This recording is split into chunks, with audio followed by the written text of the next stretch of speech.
Okay, so he sent a photo of his penis to a 16-year-old. He exchanged 10,000 text messages with a 15-year-old, another one of his students. He took a student to a sex club. He took another student to a nude beach. He supplied students with cigarettes, alcohol, and good grades. And Dr. Drew, there's so many red flags here, I don't even know where to begin. Heather, did you have one of these when you were in high school? Actually, I did have this one teacher. He was my drama teacher, and he was a very close talker. And one day he kind of took my face and like kissed my cheek, and it really freaked me out. But because he was such a good drama teacher, I did not want to lose the drama teacher. Well, so I went right to another teacher, a female teacher, and I said, look, I don't think he knows what he's doing.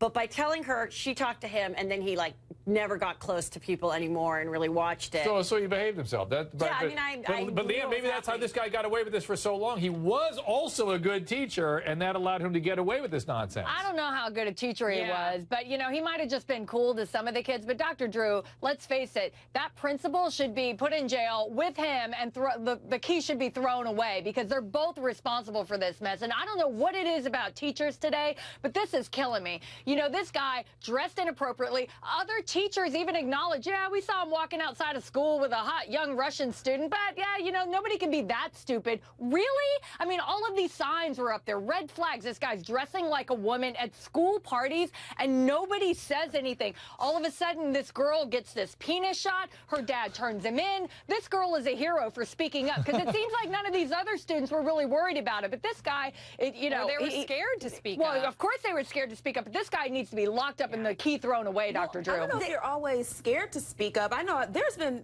not plenty, but there have been a few older men in my life when I was underage that did inappropriate things, and in a sad, probably sick way, I probably should talk to Dr. Drew about this later, you almost feel kind of like, ooh, this older guy likes me, or ooh, this is, look at me, I'm so hot, special, and yeah, you feel special. And so unfortunately, he made these kids feel special. He groomed them in a way. And of course, some of these red flags you can explain. Look, everybody knows you get a slutty pass for Halloween. So here he is in slutty costumes, and he's not hot. Nobody probably even cared. Probably no one thought that he was here to groom kids and take advantage of them. And he kept doing it because kids want cigarettes, kids want good grades, kids want these things, and he took it one step too far. But a number of the teachers said something to the principal, and apparently he was the principal's favorite because he was launching the aerospace program. Who cares? BFD, where are their priorities? It's crazy. Well, don't you think there should be a blanket policy in every school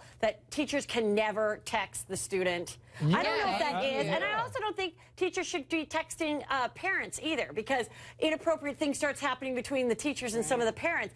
Everything should be via email. That can be the school email that people can follow and see at any moment. It's about boundaries. It's about the structure. It's about having, like physicians, you know, have to have a structure and a relationship. And the boundaries get blurry. Certain people can't maintain those boundaries, and it ends up being a problem. The really sick part about this, though, is kids this age are just learning about boundaries, and it's particularly the most vulnerable that need to be contained and be taught about boundaries and really sustained within a safe environment. And those boundaries become porous. These kids are damaged sometimes for life.